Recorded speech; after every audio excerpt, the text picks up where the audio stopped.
I'd also like to thank you, Speak Volunteers. More importantly, I think, than organising today's event, is for bearing witness on a weekly basis, come rain or shine, to the vile and relentless harming and killing of animals at Oxford University. Your diligence and commitment to the unseen animals and to raising awareness of what is happening not only here at Oxford University but beyond is truly humbling. So thank you.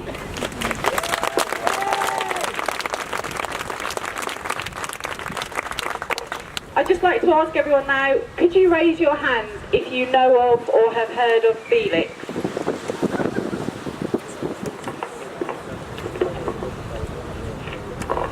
Felix, for those of you who don't know, was a beautiful macaque. He was inquisitive and intelligent. In the wild, had he been lucky enough to live there, he would have played with other members of his troop, foraged widely for food, and manipulated fruits and leaves, evaluating them before deciding whether or not they were suitable for eating. To do this, he would use his intelligence, his memory, and his hands. These were the very attributes that made him into who he was, an individual.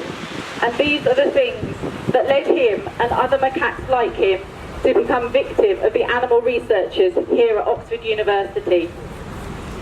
Felix was 7 years old when he was featured on a TV programme in 2006 about the terrible animal experiments being conducted here at Oxford. We know a lot about Felix, partly thanks to the TV programme, but mainly because Speak highlighted his terrible life, the suffering he would endure, and also his shocking and untimely death.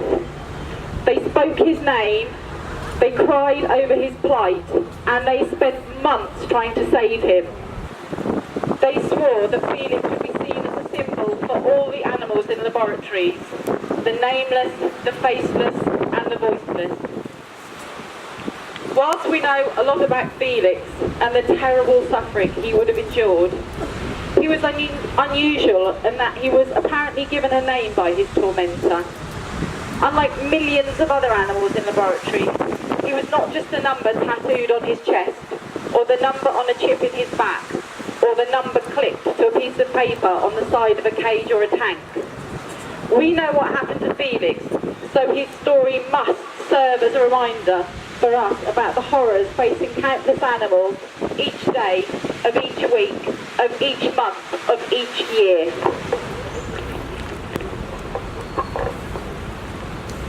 Last year, 3.7 million animals were experimented on in British laboratories. The experiments would have included such horrors.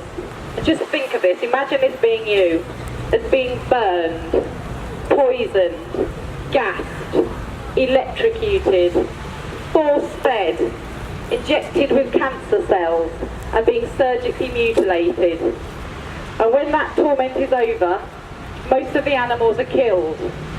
The ways animals are killed are equally horrific as the way they live. They can be given overdoses, suffocated, have their necks broken, or be bled to death. And if you're an unborn animal, you could also be frozen or just minced up. Once confirmed as dead, these poor animals have their bodies frozen, sliced up, the tissues are analysed, all in the futile pursuit of knowledge. Few, if any, of these animals have names. If they do, we will never know them. What happens to them is shrouded in secrecy. Scant information is made public, and if it is, it's very highly sanitised. We're told that primates like Felix are trained to cooperate by having their water restricted. It's not restricted, it's water deprivation. Animals are being made to work for a drop of water. The researchers tell us that animals are sacrificed, not murdered. They're exsanguinated, not bled to death. The clinical language used cannot hide the violence. Animal Aid recently launched a campaign called Indefensible, which is focusing on warfare experiments. And in common with all experiments, the animals who are victims to warfare experiments are subject to the stresses and deprivations of life in a laboratory. Not only are they suffering, but there are secrecy laws which prevent information about animal experiments ever being made public. Additionally, as Animal Aid are finding out, the MOD do not want to part with the information that they have about warfare experiments.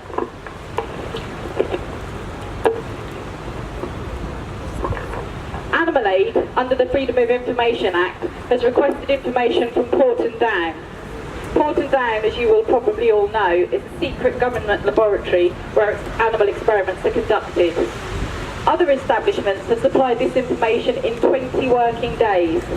Porton Down took almost 6 months. They cited national security and international relations as the reasons that they will not provide us with the information. Animal Aid has pushed and have now finally received some of the information we requested. And we'll be sharing this with the public soon so that everybody knows what happens in their laboratories, so that the animals are not forgotten. We will not be deterred from shining a light on what happens to the animals used in warfare experiments. In fact, all experiments.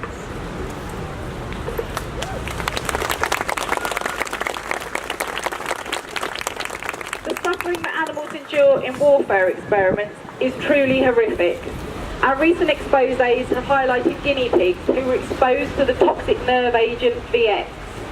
These beautiful animals were exposed to the VX and then observed to see if they displayed symptoms such as writhing and gasping. Guinea pigs only breathe through their mouths when they're in extreme distress. The guinea pigs were also permanently tethered to a pump so that blood can be taken and substances given to them whenever the researchers wanted.